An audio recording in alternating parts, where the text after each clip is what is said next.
La symphonie pastorale. Français audio compréhension. Le pasteur d'un village recueille une jeune aveugle en haillons et il l'étreint au moment de la mort de la personne qui la gardait. Il décide de l'héberger et de l'instruire chez lui. La question des couleurs a plongé chaque maître dans un même embarras.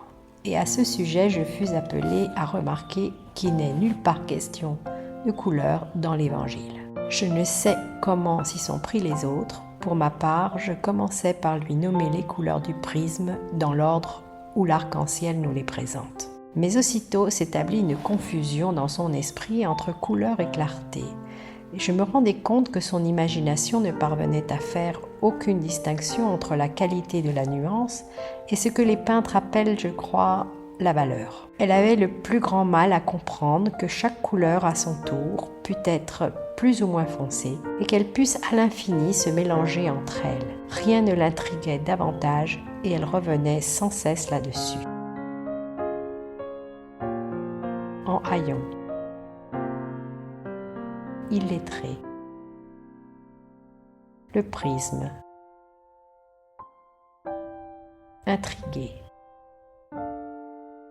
Davantage. Sans cesse, toujours. C'est ton tour. Qui raconte les événements?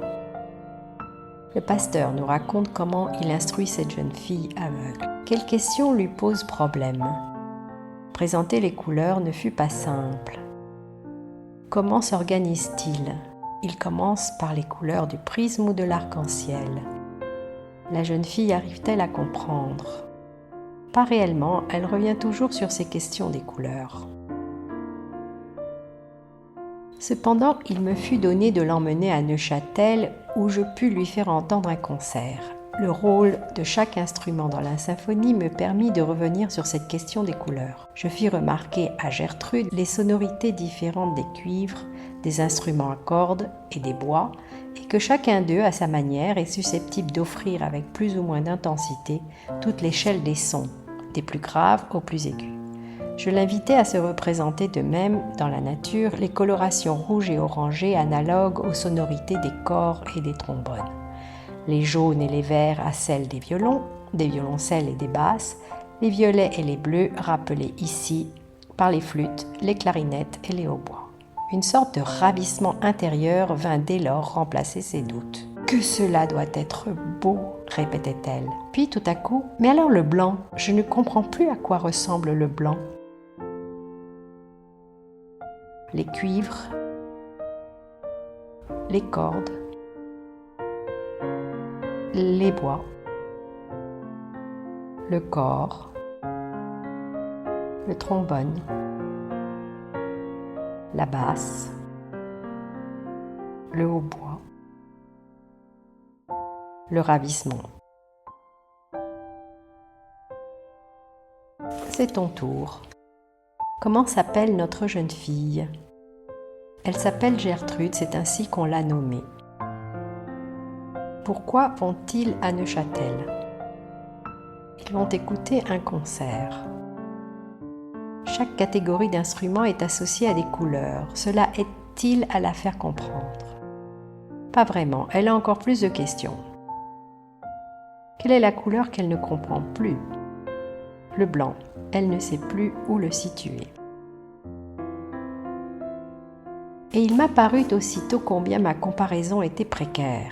Le blanc, essayai-je pourtant de lui dire, est la limite aiguë où tous les tons se confondent, comme le noir en est la limite sombre. Mais ceci ne me satisfit pas plus qu'elle, qui me fit aussitôt remarquer que les bois, les cuivres et les violons restent distincts les uns des autres dans le plus grave aussi bien que dans l'aigu. Que de fois, comme alors, je dus demeurer d'abord silencieux, perplexe et cherchant à quelle comparaison je pourrais faire appel. « Eh bien, lui dis-je enfin, représente-toi le blanc comme quelque chose de tout pur, quelque chose où il n'y a plus aucune couleur, mais seulement de la lumière. Le noir, au contraire, comme chargé de couleurs, jusqu'à en être tout obscurci. Je ne rappelle ici ce débris de dialogue que comme un exemple des difficultés où je me heurtais trop souvent. Précaire, incertaine.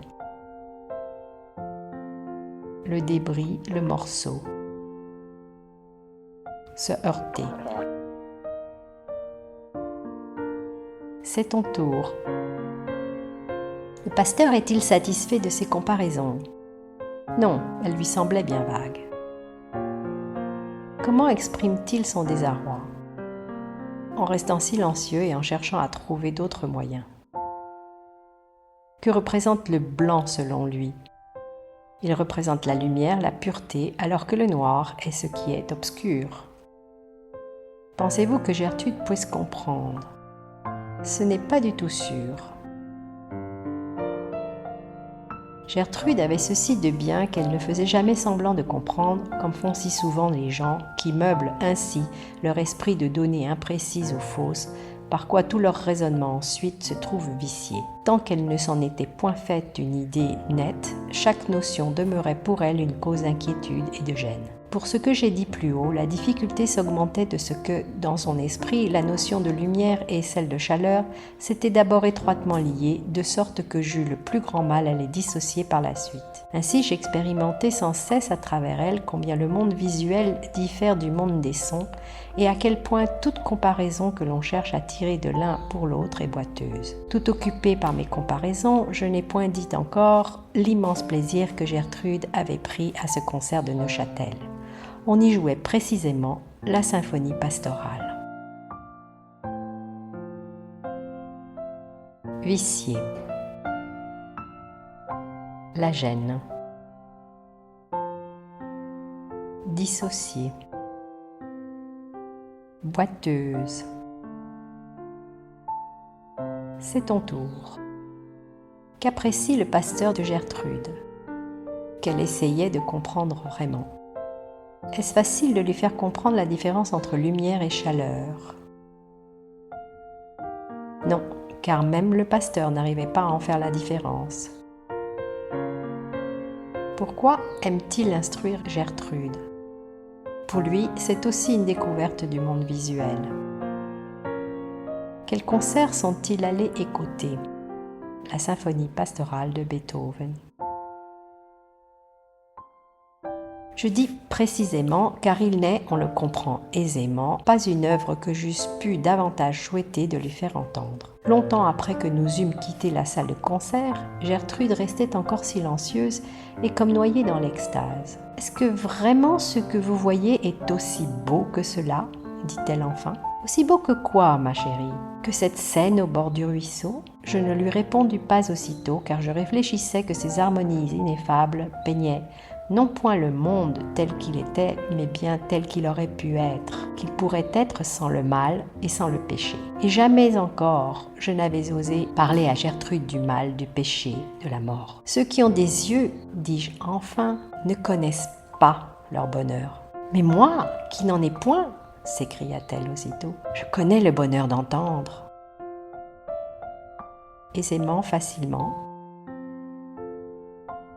le ruisseau, ineffable, peindre, le péché. C'est ton tour. Pourquoi le pasteur partage-t-il cette œuvre musicale en particulier? C'est celle qu'il préfère et qui correspond à ses sentiments pour Gertrude. Gertrude n'est pas dupe. Pourquoi reste-t-elle silencieuse? Elle sent l'amour que lui porte le pasteur et reste confuse par rapport aux couleurs. Pourquoi le pasteur ne lui a-t-il pas parlé du mal? Il cherche à la préserver d'un malheur. Si Gertrude ne voit pas comment ressent-elle le bonheur? À travers les sons et l'écoute.